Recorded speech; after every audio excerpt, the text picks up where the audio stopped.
Hello everyone. आज हम black body radiations के बारे में स्टडी करने वाले हैं कि ब्लैक बॉडी रेडिएशंस क्या होती है। ब्लैक बॉडी रेडिएशन क्या है? हमने बॉडी ली, किसी भी टाइप की हमने एक ये बॉडी ली है। इस बॉडी के ऊपर हमने जब लाइट को क्या किया, फॉल किया। जब हमने इसके ऊपर लाइट को फॉल किया, जो उस लाइट से रेडिएशंस निकली डिफरेंट डिफरेंट वेवलेंथ की, वो सारी की सारी रेडिएशंस इस बॉडी के अंदर एब्जॉर्व हो जाए, 100% एब्जॉर्व या एमिट हो जाए, उस बॉडी को हम क्या कहेंगे? Black body radiation. A black body is one completely absorb radiation of all wavelength incident on it. ठीक है, एग्जाम्पल हम ले लेते हैं सन का। आइडियली ऐसी कोई भी बॉडी क्या है, एग्जिस्ट नहीं करती है। ठीक है, अब जो ये ब्लैक बॉडी रेडिएशन है, ये किस फैक्टर के ऊपर डिपेंड करती है? जो ये एनर्जी एमिट हुई है ब्लैक बॉडी के ऊपर, ये किसके ऊपर डिपेंड करती है? ये डिपेंड करती है एक तो फ्रीक्वेंसी के ऊपर और एक टेम्परेचर के ऊपर। ठीक है, इस जो हमारी ब्लैक बॉडी रेडिएशन है, इसके बारे में जो रेली एंड जीन्स थे, उन्होंने भी इसके बारे में डिस्क्राइब किया, उन्होंने भी इसके बारे में डिराइव किया, इसके बारे में उन्होंने बताया है। ठीक है, रेलाइट और जीन्स थे जो उन्होंने इसके क्लासिकली इसके बारे में बताया है। उन्होंने क्लासिकली क्या कहा है कि जो उन्होंने क्लासिकल मेथड के द्वारा इसके हमें बताया कि जो ये ब्लैक बॉडी रेडिएशन है, इसके अंदर जो रेडिएशन है जो एमिट हो रही है, वो कंटिन्यूस फॉर्म में है। कंटिन्यूटी के साथ ही ये क्या कर रही है, इसके अंदर रेडिएशन हो रही है सारी वेवलेंथ की एक साथ, 0 से इन्फिनिटी तक जितनी भी वेवलेंथ है, सारी की सारी कंटिन्यूस इसके अंदर क्या हो रही हैं, एब्जॉर्व हो रही हैं। ठीक है, अब उन्होंने क्या किया, इसके था उन्होंने एनर्जी पर यूनिट वॉल्यूम से इन्होंने हमें एनर्जी का फॉर्मूला दिया है। क्या है? रेलाइन एंजिन derive an expression for the radiated energy पर unit volume E lambda in the wavelength range lambda and lambda plus D length. तो उन्होंने हमें क्या दिया? E lambda D lambda energy पर यूनिट वॉल्यूम से उन्होंने हमें एनर्जी दी है, और वो एनर्जी कितनी है? 8 पाई बाई लैम्डा की पावर 4 के बी टी डी लैम्डा। उन्होंने ये हमें एनर्जी दे दी। अब इसका क्या है, हम देख रहे हैं। अब इसमें हमारा जो एनर्जी है, एनर्जी किसके डायरेक्टली इन्वर्सली प्रोपोर्शनल है? लैम्डा की पावर 4 की। ठीक है, अब इसमें हम क्या करें? अगर हम लैम्डा की वैल्यू को इंक्रीज़ करें, जैसे हमने लैम्डा की वैल्यू को इंक्रीज़ किया, एक दूसरे के क्या है? इन्वर्सली प्रोपोर्शनल है। अगर हम लैम्डा की वैल्यू को इंक्रीज़ करेंगे तो हमारी एनर्जी कितनी होगी? डिक्रीज़ करेगी। मान लो हमने लैम्डा को इन्फिनिटी दे दिया, अगर लैम्डा इन्फिनिटी तो एनर्जी की वैल्यू कितनी आ गई? 0। ऐसे रेसिप्रोकली अगर हम लैम्डा की वैल्यू को डिक्रीज़ करते जाएं तो हमारी एनर्जी की वैल्यू कितनी आएगी? हमारी इंक्रीज़ हो जाएगी। अब हम एक पॉइंट पे हमने लैम्डा को क्या कर दिया? 0 कर दिया, तो हमारी जो एनर्जी आई वो कितनी आई? इन्फिनिटी आई। अब हम इसको ग्राफ के अकॉर्डिंग देखते हैं। हमने ग्राफ लिया है एनर्जी, वेवलेंथ और फ्रीक्वेंसी के बीच में। ठीक है, अब जैसे ही हम एनर्जी, इसमें वेवलेंथ को क्या कर रहे हैं, ये वेवलेंथ और फ्रीक्वेंसी एक दूसरे के इन्वर्सली प्रोपोर्शनल है।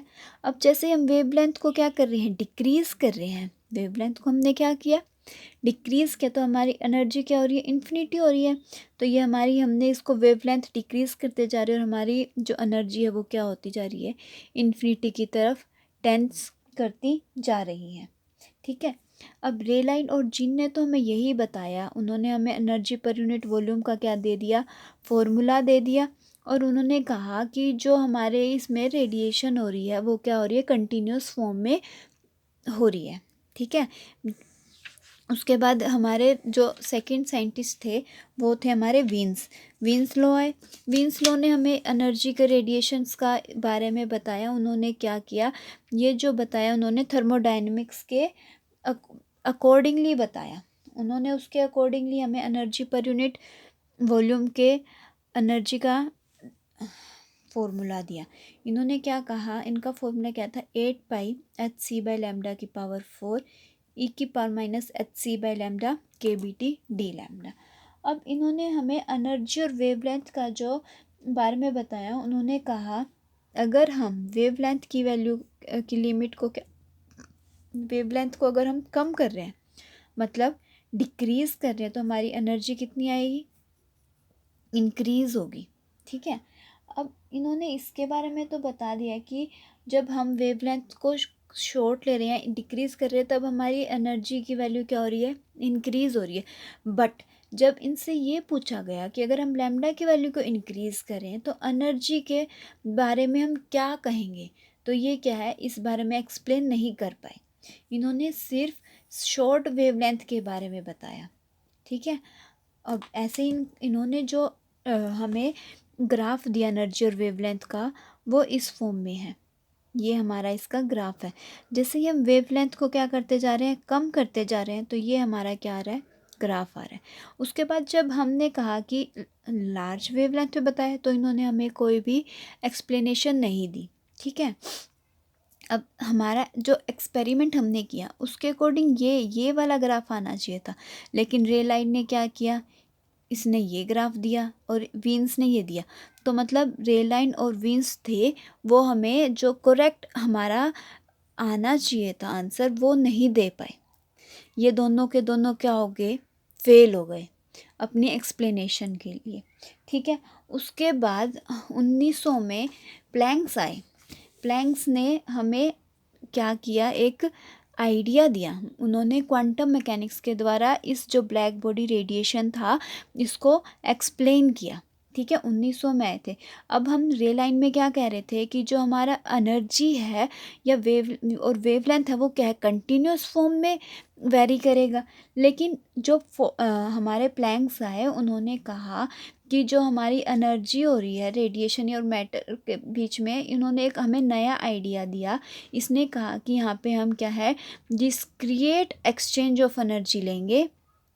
हम इसमें तो कंटिन्यूस फॉर्म में एनर्जी ले रहे थे, लेकिन हमने जो प्लैंक्स थे, प्लैंक्स ने कहा कि जो हम एनर्जी लेंगे वो डिस्क्रीट फॉर्म में होगी। ठीक है, प्लैंक्स ने हमें डिस्क्रीट के बारे में बताया था। और जो प्लैंक्स थे, प्लैंक्स जो रेडिएशन फॉर्मूला था, रेडिएशन लॉ था, ये 1901 में आया था। और ये जो आया था, ये किसने, क्वांटम के अकॉर्डिंग इन्होंने इसको एक्सप्लेन किया था, क्वांटम मैकेनिक्स से। इनका कहना क्या था, a black body radiation chamber can be suppose to be filled up with simple harmonic oscillator and each has a characteristic frequency of oscillation। अब इन्होंने क्या कहा कि जो हमने ये बॉडी ली है, ये बॉडी जो जिस चैम्बर से फील्ड होगी, मतलब जिस भी इसके अंदर क्या होगा, सिंपल हार्मोनिक ओसिलेशन होगी, उससे क्या होगा, ये फील्ड अप होगा। ठीक है, और इसकी फ्रीक्वेंसीज की भी हमने करैक्टरिस्टिक्स देखेंगे। मतलब अभी इन्होंने मेन यही कहा कि जो ये हमारी बॉडी है, ये बॉडी सिंपल हार्मोनिक ऑसिलेटर्स के क्या है, उसके द्वारा इसके अंदर बॉडी के अंदर वो फील्ड है। ठीक है, उसके बाद फिर हमने क्या किया, हमने इसके ऊपर लाइट फॉल की। अब लाइट जो फॉल की, अब इसमें हम देखेंगे इन्होंने क्या कहा कि जैसे ही हम इसके अंदर एनर्जी या फिर लाइट को फॉल कर रहे हैं, जो रेडिएशन है वो कंटिन्यूस ना जाके डिस्क्रीट फॉर्म में जा रही है। पहले एक गई, फिर इन्होंने इसके अंदर एब्जॉर्ब किया, फिर सेकंड एनर्जी जाएगी, फिर थर्ड एनर्जी जाएगी। मतलब ये डिस्क्रीट फॉर्म में इसके अंदर एनर्जी क्या हो रही है, फ्लो हो रही है।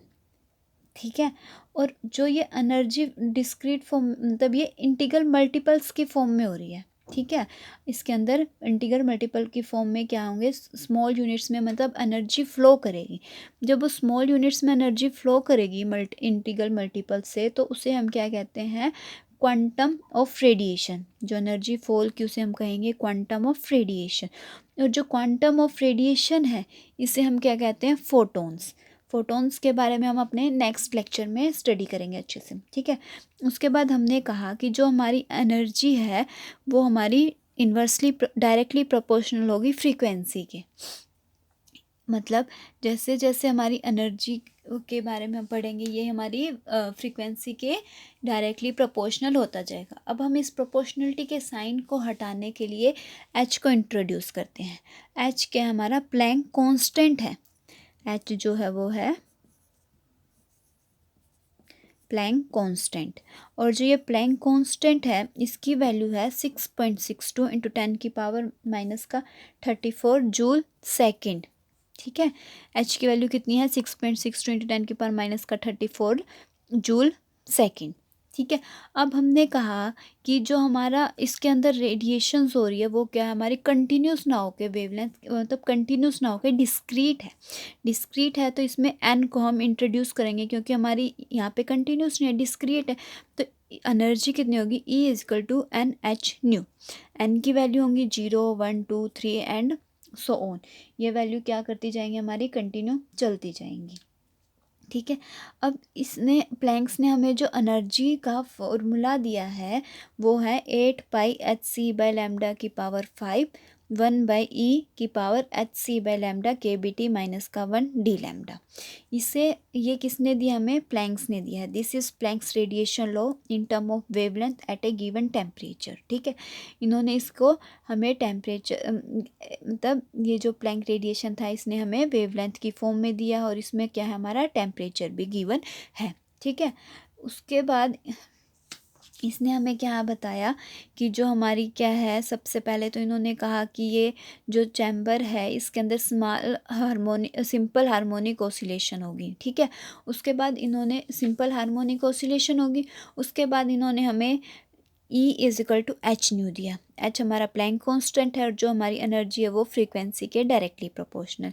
एच की वैल्यू हमें पता चल गई। फिर हमने कहा कि जो इसमें क्या है, डिस्क्रीट क्वांटम एनर्जी होगी। डिस्क्रीट एनर्जी होगी तो इधर से हमें एन मिल गया। एन की वैल्यू है 0 1 2 3। उसके बाद इन्होंने हमें एनर्जी की वैल्यू दी, मतलब एनर्जी के फॉर्मूला दिया। उसके बाद लास्ट में इन्होंने क्या कहा, radiations are emitted and absorb not continuously but in discrete unit. मैंने यही बोला है कि इसके अंदर जो हमारी एनर्जी जो है एमिट होगी या एब्जॉर्ब होगी वो क्या होगी, कंटिन्यूस ना होके क्या होगी, डिस्क्रीट यूनिट में होगी।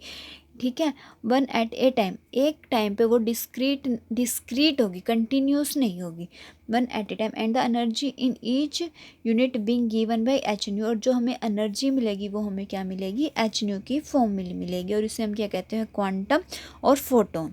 ठीक है, अब कंटिन्यूस का मतलब क्या है कि मान लो हम यहाँ से चल रहे हैं तो हम ये सीधा चलते ही जाएंगे, बीच में बिल्कुल भी नहीं रुकेंगे। लेकिन डिस्क्रीट का मतलब क्या है, हमने इसमें n इजक्वल टू 0 रखा। ठीक है, उसके बाद फिर हम थोड़ा रुक के फिर n इजक्वल टू 1 की वैल्यू रखेंगे, मतलब एनर्जी E1 E2 E3 अलग अलग क्या होंगी, एनर्जी होंगी। और इसमें हम सिंपल एक ही एनर्जी की उसके अंदर कंटिन्यूस क्या करते जाएंगे, फ्लो करते जाएंगे। ठीक है, कंटिन्यूस और डिस्क्रीट में ये डिफरेंस है कि जैसे हमारी सीढ़ियाँ होती हैं, ये होती है ना, इस फॉर्म में होती है स्टेयर्स, तो वही हो गया कि ये हमारा फर्स्ट स्टेप हो गया, ये सेकंड स्टेप, ये थर्ड स्टेप और ये फोर्थ स्टेप।